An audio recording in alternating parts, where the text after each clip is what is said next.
Hi, welcome to CSIS on this Friday before everybody seems to want to escape. It seems like some people have already started to escape, but my name is Murray Hebert. We're going to talk today about India, Southeast Asia. As I was joking with Jonah when he came in, it's not a topic we cover as much as that other big country that relates to Southeast Asia, so it's a great opportunity. We got two speakers that know their subject well. Jonah Blank is a senior political scientist at RAND Corporation, and he did this study, a recent RAND study on India, Southeast Asia. And before going to RAND, Jonah worked for, about a dozen years or something at far longer than I would recommend. As a policy director on South and Southeast Asia at the Senate Foreign Relations Committee. And don't hold it against him, but back in the day he was a journalist. Other guest is Vikram Singh. Vikram is now the Vice President for National Security and International Policy at Center for American Progress, and earlier worked as the Deputy Assistant Secretary of Defense for South and Southeast Asia. So welcome both of you.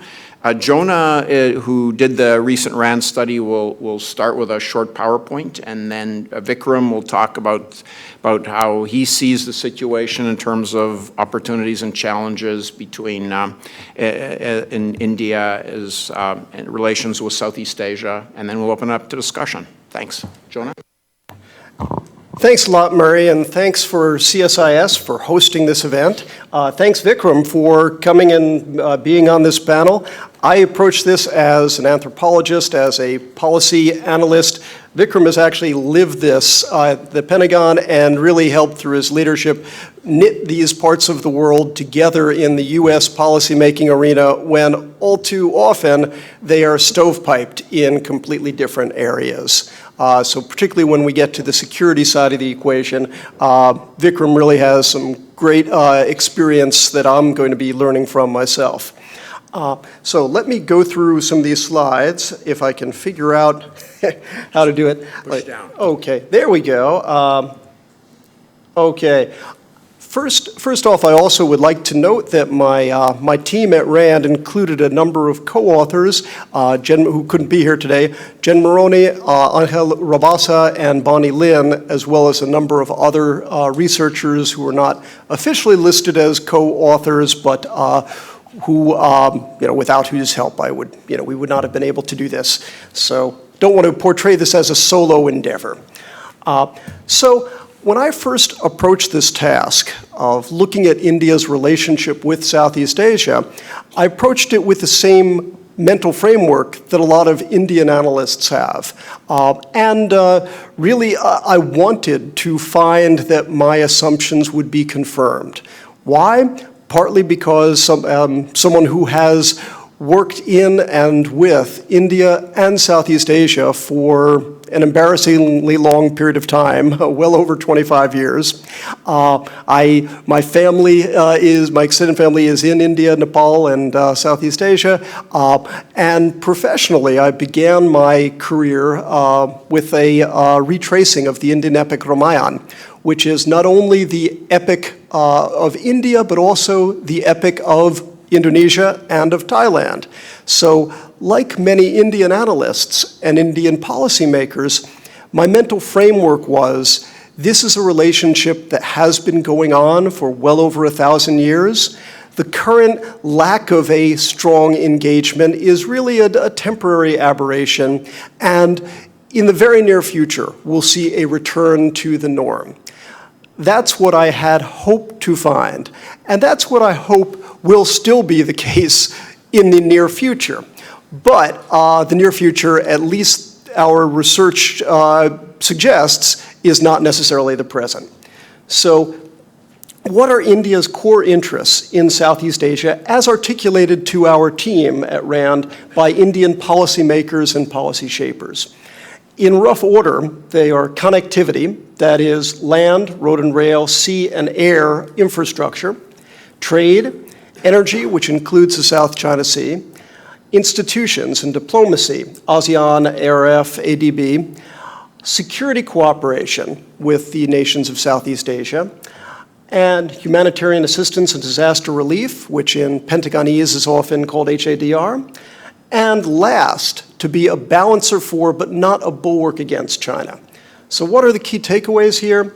Security cooperation is not the top priority, as articulated by India's interlocutors. India does not want to be an explicit rival to China. So sometimes in Washington you hear discussion of a US-India alliance, sometimes explicitly against China, sometimes merely that being the implicit underlay. I think anyone who is expecting that is going to have a pretty long wait. And third, that India's regional goals are congruent with US goals in Southeast Asia.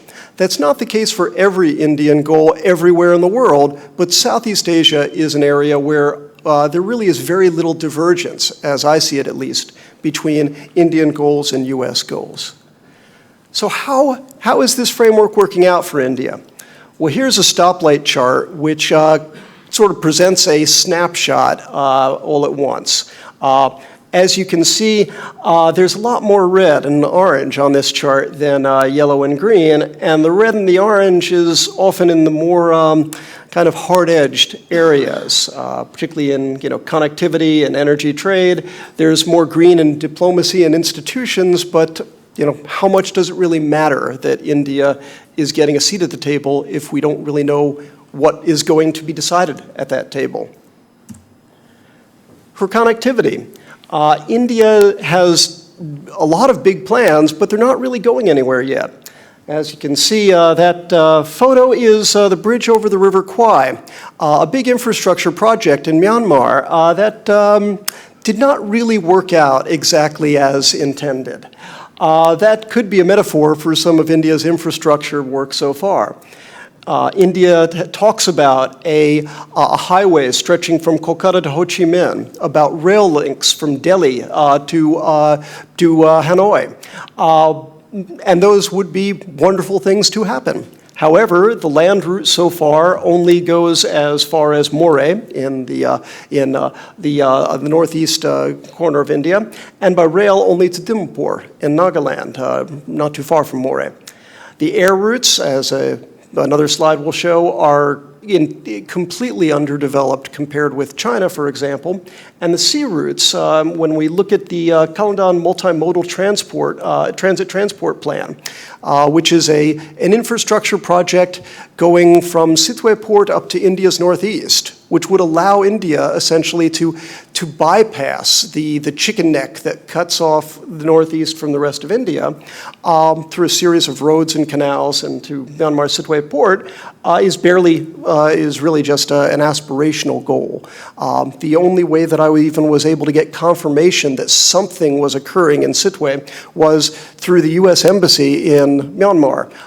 The ADB and the World Bank were unaware of any Indian actual construction going on at Sitwe at all. So it's been moving much more slowly than people would expect.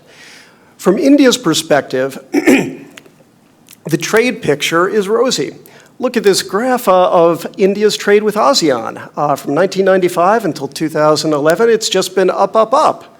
Looks pretty good, except when you put it in the context of competitors. That green line is the one on the very bottom, compared with the red line, which is China, with the blue line, which is US-ASEAN, and with the inter-ASEAN line at the top. India really is lagging far behind its potential competitors. Even when you get into the data a little more deeply, I put up there Singapore, Indonesia, Malaysia, and Thailand to compare India's performance, that is the blue line, with China's, that is the green line. As you can see, not only is the volume much higher for China, but the trend line is much higher for China. And in case you think I'm sort of cherry picking, I'm looking at the places where China is doing particularly better than India. These are India's 4 best trade partners in Southeast Asia. So even where India sees itself as having the best relationship, China is still far outpacing India. How is the Sino-Indian rivalry in Southeast Asia? Well, it's not really much of a rivalry. In FDI, foreign direct investment, China is 6.6 times as big. Overall trade, more than 5 times as large. Tourist visas, that is the people-to-people connection, which really can drive a lot of policy. 3 times as many Chinese tourists visit Southeast Asia as Indians. And Indian tourists are very much concentrated in a few areas: Bangkok, Singapore, Kuala Lumpur. Military sales is not even a contest, 116 times as much in China's military sales as India's. India does lead China in military exercises with Southeast Asian nations. The blue line there is India and the red is China, but the picture is changing very fast. The disparity is shrinking. China has had 9 exercises with Southeast Asian nations in 2014 and 2015. So if I brought this chart up to date, it would look a little different. China has only started exercising with any nations in 2002, and has really been very slow to bring itself up. In people-to-people contact, China wins out. If you look at the number of air connections per week, China flies over 1,000 weekly flights to 8 nations in Southeast Asia. India flies not even 250 flights a week to only 4 nations. If you want to fly from Indonesia to anywhere in India, you cannot do it directly. Same thing is true for most of the nations, for 6 out of 10 of the nations of ASEAN, including Myanmar, which is a neighboring country. There is one twice-weekly charter flight from Yangon to Bodh Gaya. But at the time that I was doing this research, even the members of the diplomatic corps were unaware that it existed. Everyone who wanted, and also Bodh Gaya doesn't actually get you to Delhi, so if you want to have a diplomatic interchange between Indian officials and Burmese officials, most commonly you have to do it by flying to Bangkok first.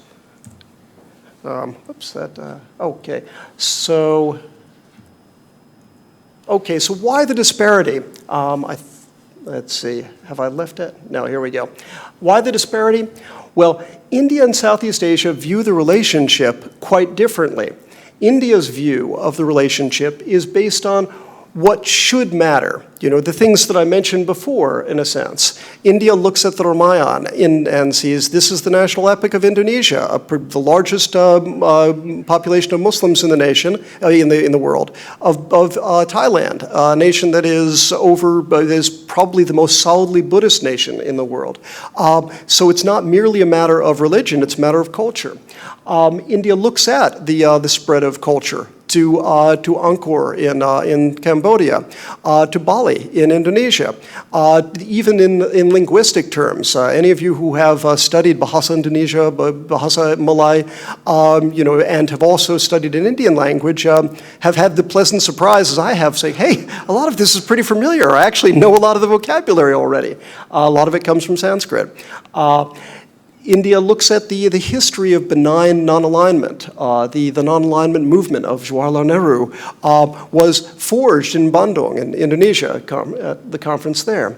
Bollywood, which has been today's cultural export of India in both movies and in music, has been spreading throughout Southeast Asia and other places. So India looks at this relationship and says, as I have said earlier, there's every reason in the world for this to be a close, tight relationship. Therefore, it will happen and is happening. And it's the therefore it will happen and is happening that is the weak link in that perception. The view that expressed by interlocutors in ASEAN about what matters are trade and investment, security, technology. And when it comes to modern technology, people are far more drawn to K-pop and J-pop. That is the culture coming out of South Korea and Japan than the culture coming out of India. So will the future look more like the present or like the past? We tend to look at India through a straw sometimes and just see what's directly in front of us. Narendra Modi won the biggest majority of any Indian prime minister since 1985. It's the first time since 1989, when Rajiv Gandhi's term ended, that any Indian prime minister has had an absolute majority in the Lok Sabha. So it's tempting to say this is the way that things are going to be in the future, but not necessarily. Looking at the years 2009 and 2014, they show the high watermark for Congress and the high watermark for the BJP in the two-party system era, essentially after 1989. And I can go into why, why that's an important year, but I'll just say right now. As you can see, in 2009, the Congress high watermark, the green and dark green there are Congress, and also parties that would never ally with BJP ever. In the saffron and the red are the BJP and Shiv Sena, under the assumption that Shiv Sena would never ally with Congress ever. So you can see that as a Lok Sabha, the percentage has totally flipped, and it's a really dominant position for the BJP. The blue are sort of the positions that are of parties that are biddable, that will ally with either one conceivably. But in terms, is this just a passing phase? If you look at the absolute vote count, really not that different. The BJP victory in 2014 was not that much bigger than the Congress victory in 2009 in terms of the actual vote count. Congress got almost exactly the same percentage of votes in 2014 that BJP had got in 2009, and vice versa. BJP got about 2% higher in 2014 than Congress got in 2009. Why does this matter? India is a parliamentary democracy, so it doesn't choose its leaders on the basis of vote count, merely because the vote count can suggest what is going to happen in the future. As we've seen in the Bihar election, where the BJP was decimated by a grand alliance of Congress and regional parties, we shouldn't expect that 2014 is necessarily going to be the template going forward. On Southeast Asia, the BJP and Congress have relatively similar outlooks. I'm not going to expect you to actually read that minuscule print there. And other parties' impact. Again, the regional parties don't really have much to say about Southeast Asia, except that the greater power that the regional parties have, the more that India will be focused on domestic issues rather than on external issues. India's diaspora may play a role in Southeast Asia policy in the future. The Tamil parties, the AIA, DMK, and the DMK, have already largely determined India's policy towards Sri Lanka. We could see a similar thing happen in India's policy towards Malaysia, towards Singapore, potentially even towards Myanmar. And some of the other South Indian parties may get involved in diaspora politics. That hasn't yet started, but it could happen. So here's some other regional party impact. And in West Bengal as well, Mamata Banerjee controls access through the Northeast. The last point here is the Andaman and Nicobar Islands. We tend to forget sometimes that India actually is a Southeast Asian power. The Andaman and Nicobar Islands, as you can see from the tiny inset map, are sovereign Indian territory, and they are closer to Thailand, Myanmar, and other parts of Southeast Asia than to anywhere on the Indian mainland. So, conclusions, India is moving in the same direction as the US, but moving much more slowly than US and Southeast Asian interlocutors would like. India remains highly averse to challenging China, but at the same time sees itself as a pure competitor for the future. India's domestic outlook in the next 10 years, domestic political concerns may well trump look east, act east focus. The more that India's leaders, whether it is Narendra Modi or anyone else, the more that India's leaders have to focus on domestic politics, the less they'll be able to push east, even though that is what they generally want to do. And regional parties may have an additional impact, an additional complicating factor. So key recommendations for the US, practice strategic patience, cooperate in Myanmar, streamline tech transfer, cooperate in HADR, and facilitate Andaman Nicobar Island development. And with that, I'll return it to Murray and Vikram. Great. Thanks, Jonah. It's great. Vikram, over to you. Well, thanks, Jonah. I mean, it's a hard act to follow Jonah, who has among the best expertise in the region of anybody who studies and works on this part of the world, and has not only the academic expertise, but the living there, being there, and always being out in the region and talking to folks. I did a long swing through Southeast Asia this sort of early fall, and with a particular focus on China's interests in Southeast Asia and the areas of conflict and the areas of potential regional cooperation that might be multilateral or in different, basically in ways that China could have a constructive role in the region, which is awfully hard to see when everyone's focused on what China's up to in the South China Sea. What's interesting about Jonah's list of interests, connectivity, trade, energy, institutions, security cooperation, HADR, and balanced China. If I were to list China's interests in Southeast Asia, they would basically be connectivity, trade, energy, institutions, security cooperation, HADR, and securing China's appropriate role in the region. So basically, you have a complete match of interests outside of the who's on first, who's dominant, who is basically exerting the most influence in the region. China and India are at a point where both countries have come essentially out of an era of limited strategic influence in their neighborhoods. I mean, India always had a lot of strategic influence over its immediate neighbors, but it has ultimately not been a sort of regional power that projects what it says is it would be the region. It should be the provider of regional security, the regional security guarantor, but it hasn't really been that much. The best examples have been recently during humanitarian crises when actually India has been able to be a substantial part of the immediate response, like in the Nepal earthquake, and has shown that its investments and capabilities are actually paying off in terms of being able to do things in the region. But India has a dream of being a regional power. India is fairly ambivalent about being a broader global power, as we see in everything from trade to climate to UN issues. At the same time, China has a dream that it is much more aggressively pursuing to be the dominant regional power once again, which China sees as the restoration of a normal balance. And so I think the fact that Jonah has put this into this context of India, China, and Southeast Asia, I'm gonna play off of that a little bit. What's essentially happening is for China has decided it's a fundamental core interest. It is articulated as such that it is a core interest, not only that it have a predominant position, but that it actually believes it territorially owns the South China Sea, and it believes that it should be the dominant power out to the first island chain. India has articulated interests that are, for example, in the joint vision statement on the India Ocean and Asia Pacific, that are exactly in line with the U.S. interests, which is peaceful resolution of disputes, freedom of navigation, everybody get along. India has not articulated the same kind of regional strategic ambitions as China has articulated. And this is partly a function of political realities in India.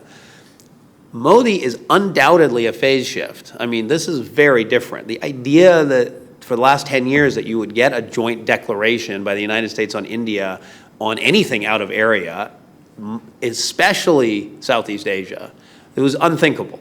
I could not have had that happen when I was working defense relations and Antony was the defense minister. This was not in the realm of the possible. So this is a major shift, and it is very powerful strategic signaling. However, Modi is no different than any other Indian political leader. This is a point I was going to dwell on more, but Jonah covered it quite a bit at the end here. But essentially, Indian politics is local and domestic. And China does not have that same dynamic going on. For the Chinese, the politics of projecting power are a way to compensate for shortcomings on delivering economic growth services, and basically they're trying to leverage nationalism for their own view of how China should be, but also for domestic purposes to make sure that they're able to rally the Chinese people behind the regime that has serious built-in structural legitimacy challenges. For India, that domestic piece really doesn't apply, except in very narrow cases, like when a domestic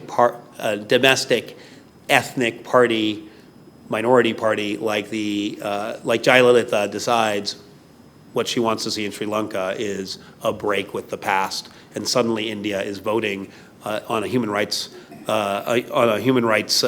resolution against the Sri Lankan government for the first time ever. That's because the domestic politics were driving it. But other than that, there is no real domestic driver for Indian politics. For the most part, when Indian politicians get too involved with things overseas, they get extremely criticized extremely quickly. And Modi is actually facing this already. He's already had a lot of press coverage and things that's saying he's paying too much attention to traveling around, to these loving being, feted by world leaders and being this sort of rock star on the international stage. That's not playing very well at home for him. And my sense is after the Bihar elections, he's going to be sort of thinking about how do we regroup and make sure that we're actually building what he came into office believing was going to be a solid 10-year mandate. Now he has to defend that. And so Indian rhetoric can change a lot. Indian interests are certainly there. It's not, India would be, profoundly concerned by a major disruption to anything in Southeast Asia, especially to trade and commerce. But India's policy is basically going to be hope for the best in Southeast Asia. The signaling effect of the joint statements and things that have been made with the U.S. administration are great. They may actually lead to some additional trilateral exercises and cooperation and things like that. We could see some interesting things in that direction. They may lead to India doing more joint patrols or doing more port calls. People don't talk about it as much, but when Indian naval vessels, traverse the South China Sea, they get treated exactly like all of us, right? They get the same. They get tailed by Chinese vessels. They get the same warnings. Sometimes they get polite warnings. I talked to one Indian Navy captain who said he got a welcome to China when he sailed through the South China Sea. It was like welcome to China, have a nice day kind of greeting, which I thought was hilarious. But so they have those concerns, but they are not. India is not going to sort of suddenly be dispatching a lot more naval capacity or saying, I want a joint security location where we'll have regular port visits in Sabah or with Singapore or things like that. That's just, I don't think that's going to happen. And I think the Indian leaders who have real strategic concerns about China's rise and the simple fact that China has outpaced India in every single category, which Jonah's data showed quite dramatically. That simple fact is India actually cannot catch up. So there is no world in which within 20 years India has the naval and air capabilities that would match Chinese naval and air capabilities. There is no world within 20 years where India is able to have submarines or destroyers or whatever hanging out in China's regional waters in the same way that China will be able to have its ships and submarines and things hanging out in India's regional waters. And I think this is both of great concern to Indian leaders at some level, but it's also something that they don't think they can do that much about. The politics aren't there for the level of investment that would be needed for India to sort of match China. And it might actually be a negative. It might just be a counterproductive sort of arms race that doesn't actually benefit either country. So what India is basically banking on to meet its security interests in the South China Sea is a mix of a little deterrence by saying we're going to build up some stuff in the Andamans, which are, as Jonah rightly pointed out, in the South China Sea. I was in the Indonesian Navy and in the Coast Guard headquarters, and they had this great map of Indonesia's territorial waters. And on that map, which was wall size, and I wish I could have it here, you went, wow, there's India, like right there. Like it suddenly seemed like India, you realize India and Indonesia are actually adjacent when it comes to when you get to the end of the Andaman Islands. So they're going to do a little deterrence by this stuff with us and by building up some capability. They're going to invest in institutions and be more active in ASEAN and East Asia Summit and things like that. They're going to continue to say we want to be in APEC, which the United States has decided it's okay with. Or at least we've said we're okay with it. I think we have mixed feelings.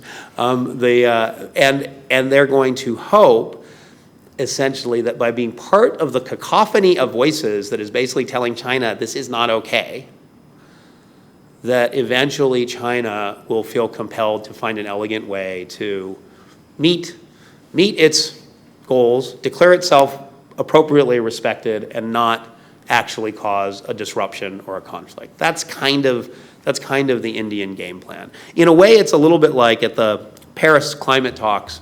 If you saw some of the coverage of it, one of the clever things that was done was the creation of this high ambition group, which pulled together developed nations and island nations and some of those who are going to be most affected by climate change, and put an extraordinary amount of pressure on China and India in particular to sort of say, are you going to be high ambition or not? And I think had a pretty good effect on India's calculations in those negotiations. India's thinking the same way about China, that if they and the United States and most of the Southeast Asian nations kind of hang together on the kind of South China Sea and the kind of Southeast Asia security environment they want to see, that it'll come out good. And that, of course, means we're in for a pretty bumpy period in which India's capacity to do real response is going to be limited. The best hope is that India puts some real skin in the game in terms of increasing security cooperation, doing more counter-piracy exercises, doing more HADR, perhaps even pulling China into some of those things, perhaps even suggesting mechanisms where India, China, and third countries do things together at those sorts of levels on things like HADR. And I think that would help drive the rest of Southeast Asia, especially mainland ASEAN countries who really don't care about their maritime brethren's problems with China in the South China Sea. That would help maybe encourage them to take a more robust stand. So I won't talk much longer because I think we want to have a discussion. But that's sort of my assessment. My one last comment would be on culture.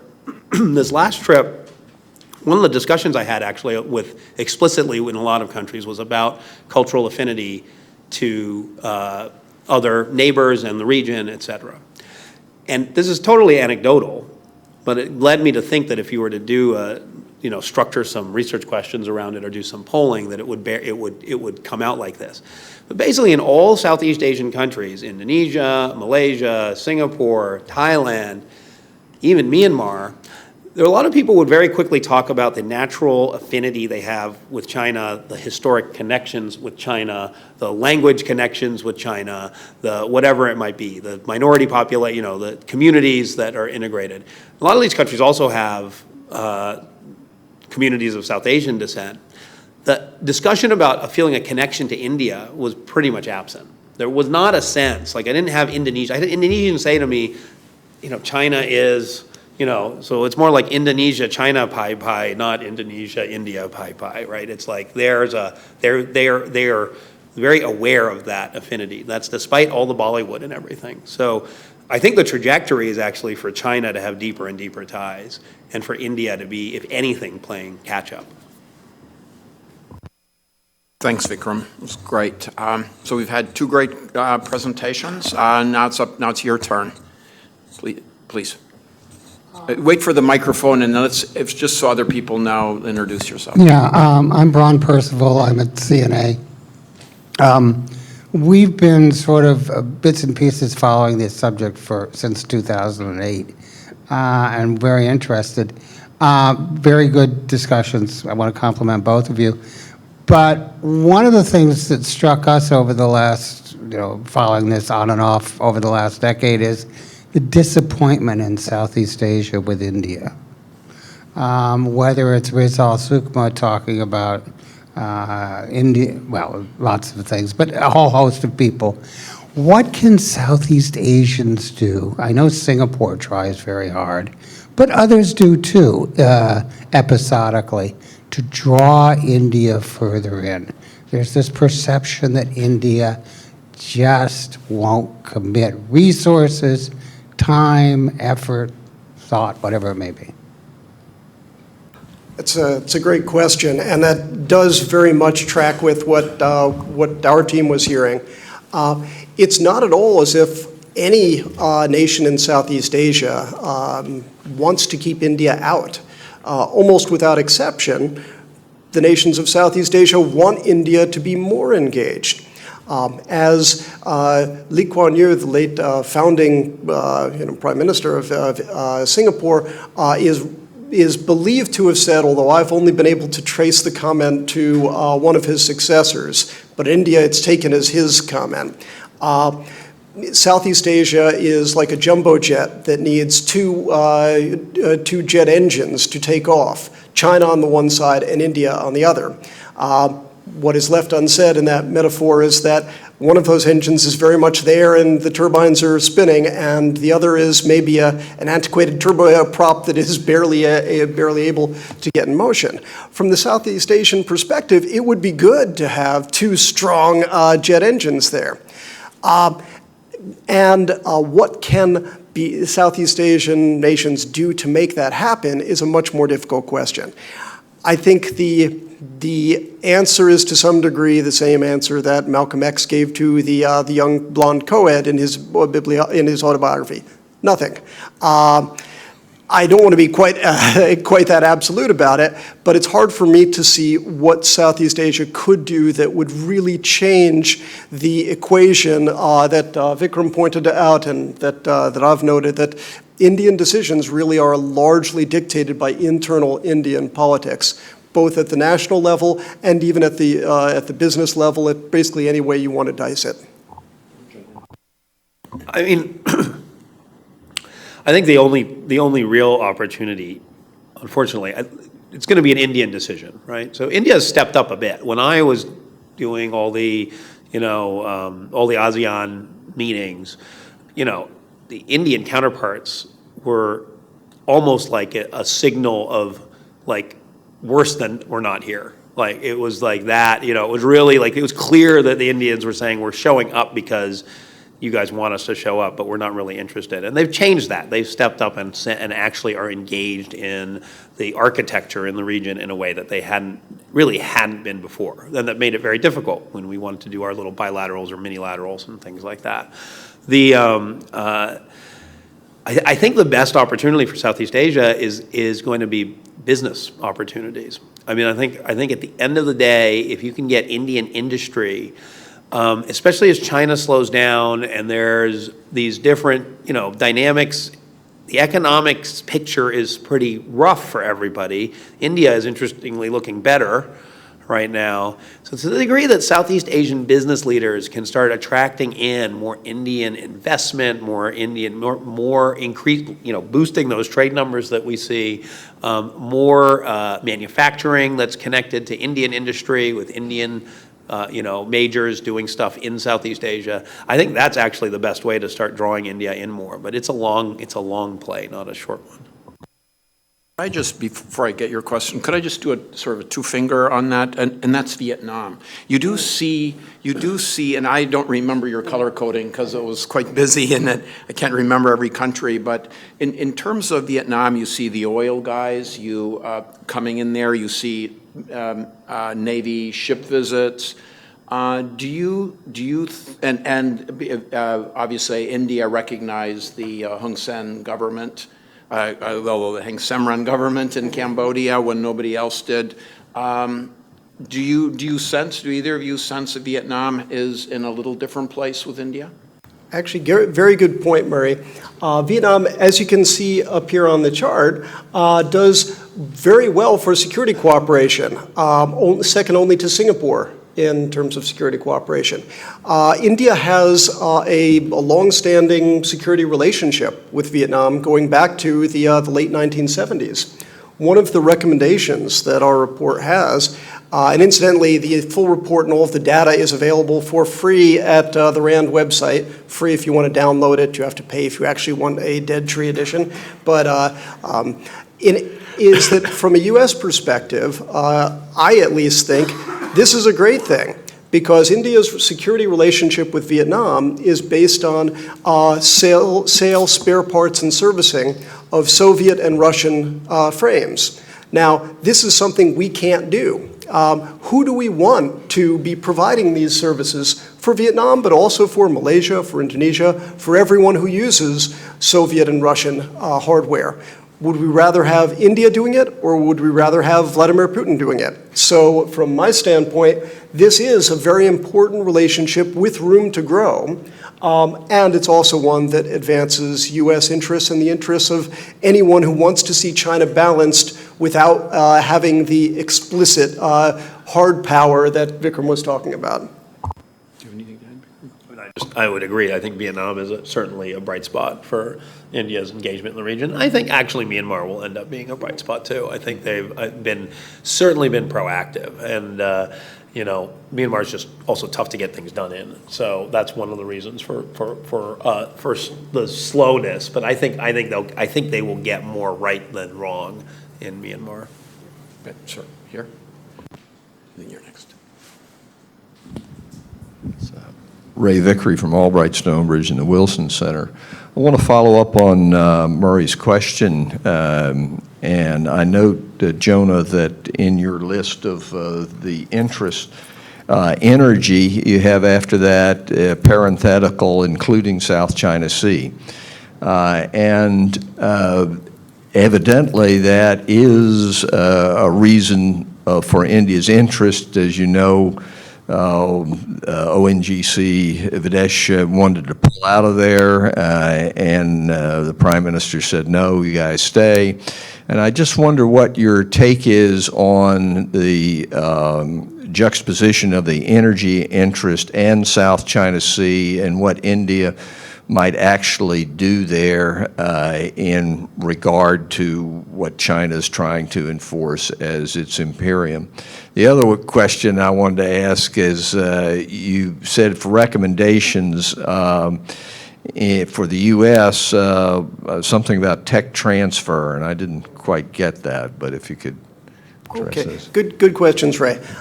First off, on India and South China Sea, as you rightly note, India has already secured blocks or the rights to explore and develop blocks within the South China Sea. It is paid for them and received them from Vietnam. In fact, even before the Prime Minister said we've got to stay here, Vietnam refused to allow India to break these contracts, because India sort of saw, or the ONGC saw this, which is the state-owned Indian oil company, saw this as essentially an economic loss. And Vietnam said, no, we will not let you back out of these, in my view, largely for political reasons. But we saw how things might develop there in December of 2012, when Admiral Joshi, who was then the chief of the Indian Navy, made a perfectly non-controversial remark, had he been an admiral in almost any other navy, which is that India's military power exists to defend Indian interests, and India has economic energy interests in the South China Sea. Seems fairly non-controversial, but he got slapped down very, very hard for that, partly because of this fear of antagonizing China, and partly because of the Indian political tradition where people in uniform are to be seen and not heard. I suspect, and we have a whole chapter on energy where we get into the data on this, that India's expectations of how much energy is available in the South China Sea that they might be able to buy, I suspect that India's view of it is overly optimistic, that the demand for energy within Southeast Asia itself is increasing at such a pace that any of the nations which have stakes in the South China Sea, even if they can develop them, which is a huge if, their own domestic energy needs may well crowd out India's ability to get energy from this source. But the important thing politically is that Indian policymakers don't see it that way. They see this as a very important new source of energy. And from a U.S. perspective, the more that India is vested in the South China Sea issue and the freedom of navigation issue, the better it is for the global commons. I'm sorry, your second question was? Tech transfer. And I'll let Vikram talk about this, but in greater depth. Every conversation with Indian military officials and with a lot of civilian officials starts and ends with tech transfers. And it's always Why is it so difficult? Why are you such an unreliable provider? Why can we go from your office at RAND down the street in Virginia and purchase purchase a semi-automatic assault rifle perfectly legally, and yet we can't do that through the Pentagon? And why don't you, if you trust us so much, why don't you just treat us like Israel and have the same rules? And I always respond with, give me a specific ask. Tell me a specific thing that you would like to have done, and I'll go to my friends in the Pentagon and see what the holdup is. Because especially under Secretary of Defense Ash Carter, the Pentagon really does want to get things done. Ash Carter has been leading the charge on this, but a lot of it is very complicated, and for that, I'll toss it over to Vikram. Interestingly, now, more than me, I blessedly don't have to do this anymore. And I stay deliberately somewhat dated in it because, it's not a very rewarding area to focus. Look, at the end of the day, Israel signs things to agreements to protect our technology. That's the difference. And every ally does, and India is treated, I'm the one who wrote the words, India will be treated in the same way we treat NATO allies for the purposes of security cooperation and tech transfer, and got those said and written down, and they're there. That's the policy. The problem is that we make our NATO allies do things like end-use monitoring and have SISMOAs and do all that stuff that normal countries do with each other. When India decides that every agreement is like, it's a massive treaty obligation. This is an Indian problem. And I don't get any love for saying that, but I just don't see any other way around it. I think the United States at this point would be willing to call it something different, to write it differently, to tailor it to India. Let Indian lawyers write it. It would just have to say that India agrees to protect the darn technology that we're transferring, which is ours, right? I mean, it's simple. And the other part of it, which has been very hard to escape, is we don't have a state-owned industry. They want to make money. So they don't want to give you their crown jewels just to watch you go make money in the secondary market a few years down the line. So they've got people that sit around and do the math and say, well, if we hand over this technology now and we have a 10-year agreement, then, not so worth it. Let's go do something with, Kazakhstan or Saudi Arabia or wherever where we actually make money. So that's the hard part for India is you've got to do whatever it is. It's not insulting. It's normal. We make our soldiers do end-use monitoring, right, of their equipment. Like you have to account for it at the end of your mission. So it needs to be depoliticized in some way, which Indian leaders have been unwilling to do. I believe the answer is for Indian leaders to say this is not an issue. This is not a political issue. We are simply doing what we would ask another country to do with our technology. And it might be that the time that this finally starts making sense is when India's got technology it wants to protect because its industry is making it and they want to protect it somewhere else. And they're like, oh, well, we need agreements to do that. That might be when it happens. Sort of similarly on freedom of navigation, I think as India and China want to have freedom of navigation in more places, I think we might actually find our way out of this dilemma because they realize they don't like being challenged when they're sailing in international waters off of Africa or something like that. But it might take that. But the bottom line is there is a way. Farrakhar's visit was very positive. They're making the same slow progress and slowly breaking through. There is a big willingness on the American side to share very sensitive technologies. And there's the downside on the American side is the bureaucracy and the slow, and things being slow and things being complicated and confusing, and when there's changes, everything starting over again. There's all sorts of things like that I think are things that worry the Indians a lot, that they'll get into something and then it'll be like, surprise, you don't actually get what you thought you were getting, which of course is what they experienced with the French and the Rafale anyway, right? We are not unique. So I think there are things that have to be done on our side. I think the fundamental is transparency, to be like, this is how the process works. The hard part has been the relationships and maintaining good relationships with the people that have to work all of these, and knowing who on the Indian side has the authority to make a decision. So basically, my optimism is in the fact that there's leadership level determination to get this done and that they're chipping away at it. But at the end of the day, those fundamental issues still remain.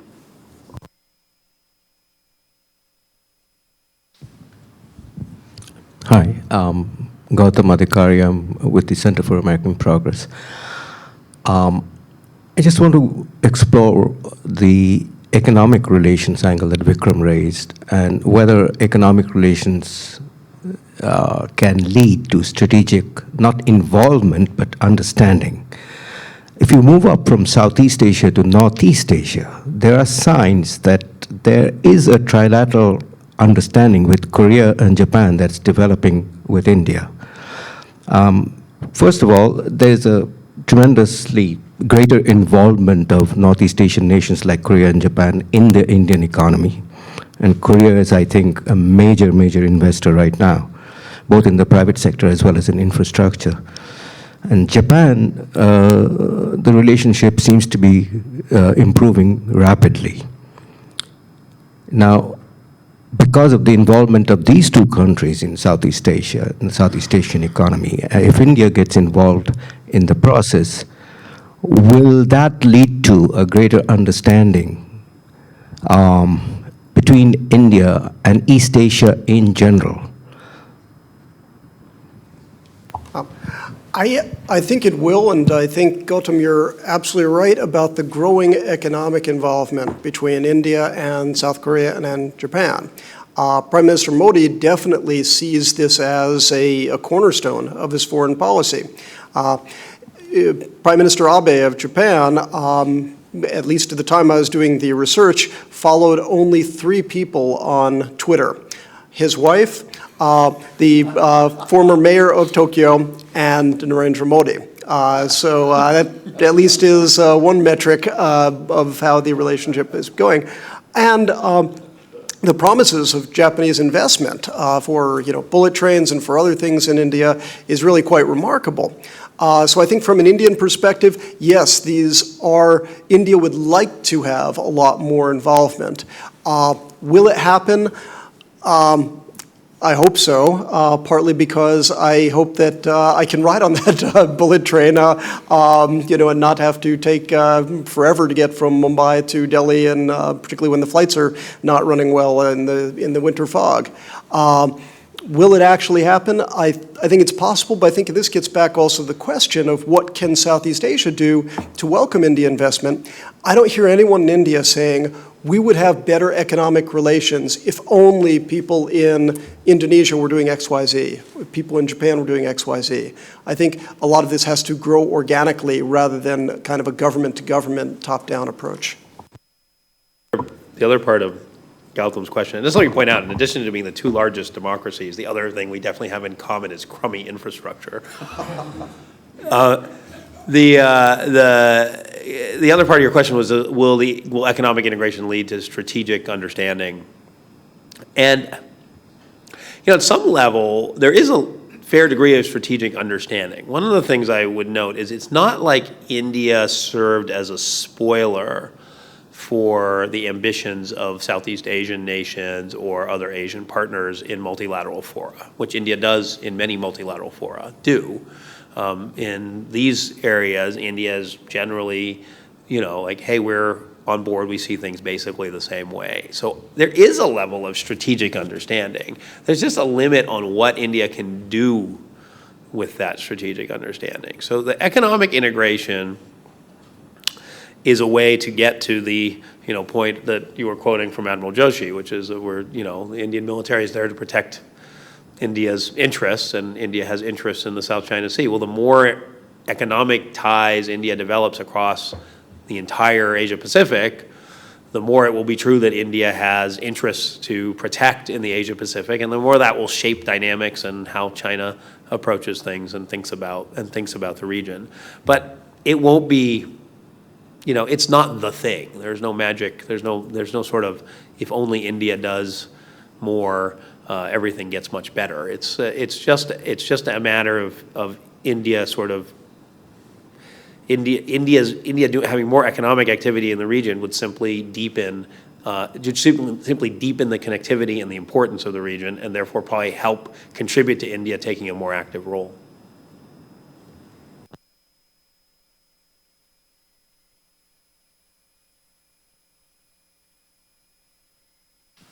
I just wanted to throw in something. A couple years ago, at least, Singapore was allegedly the third largest foreign investor in India, but we could never disaggregate to figure out how much of that was Indian money round tripping. And the other thing we tried to figure out was if you could find any connections between, if you had Japan and India getting closer together, was that having any effect in terms of their businesses working together in Southeast Asia? And we couldn't find any of that either. So how much this carries over into actual Indian investment or Southeast Asian investment back and forth, and how much of it is trade is very, very difficult to track. Yeah, it's true. For our figures, we relied on the World Bank and the IMF figures, just so that we were comparing apples to apples straight across through everything. But one of the big questions is also not only Singapore but Mauritius, the so-called Mauritius route. Anyone who wants to, if any of you would like to invest in India, you may want to set up a shell company in Mauritius. It will be very tax advantageous to you, particularly if you also have Indian citizenship. So if you just look at at India's FDI numbers, tiny Mauritius, a little island off the coast of Africa, it has something like 40% of India's FDI. It's probably not exactly 40, but in the relatively recent past it has been. And it gets to this point of how do the official figures, how much do they reflect the true trade picture, which is a very good question.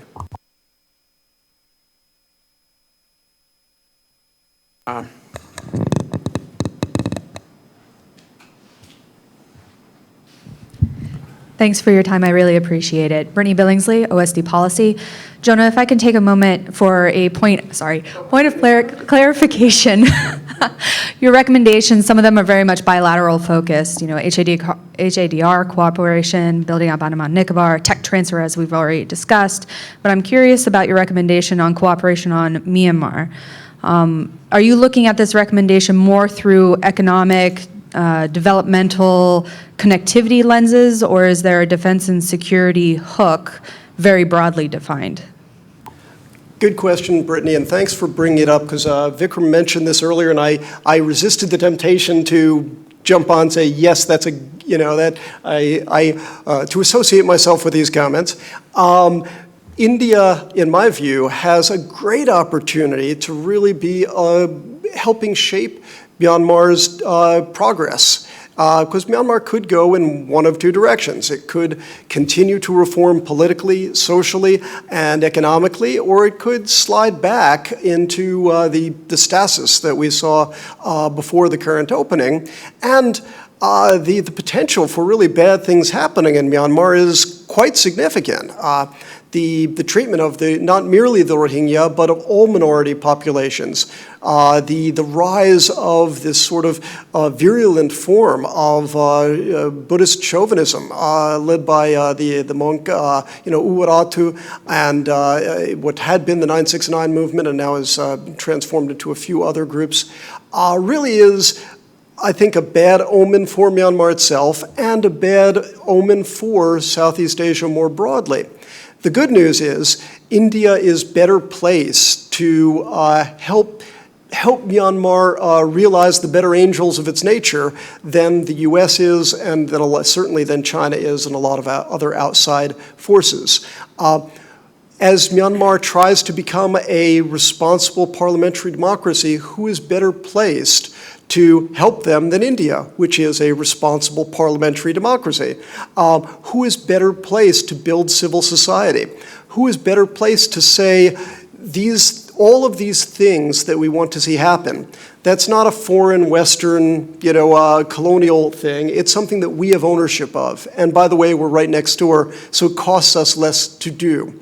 On the security piece of it, India and Myanmar share an interest in cross-border security, counterterrorism operations, counterinsurgency operations. A lot of that can also have a dark side, particularly the way that Myanmar has enforced these things in the past, and sometimes the way India has enforced these things in the past. In brief, I'm much more bullish on India's involvement in Myanmar on the non-security piece than on the security piece. Basically echo that. I think we have our own issues, right? So since we're so hamstrung in what we can do in the defense and security arena in Myanmar, I think where we could cooperate would be quite limited. I think there's an argument to be said that if we freed ourselves up to work more, we would be able to shape what other countries like India are doing in the security arena, because they would probably welcome some partnership. But they are also mostly focused on economic issues and political issues, and that's probably entirely appropriate and good to see. Other countries too, like Australia and the UK, are doing quite a lot in Myanmar, and Japan, including some more on security than the United States is doing. The hard part about Myanmar is this sort of vast amount of help, and the difficulty in coordinating and integrating and making that work, and the lack of capacity of the host government. And in that capacity area, sort of institutional capacity building, that's where I think the U.S. and India could actually do things together that could be quite beneficial for Myanmar. Just one final comment, in addition to your litany of areas in which the two countries have overlapping interests, excuse me, is the fact that the person who overwhelmingly won the elections and who will be in the next government above the president spent much of her youth, student years in India. And so with that, I'm going to wrap this up. Please join me in thanking Jonah and Vikram for a really interesting discussion.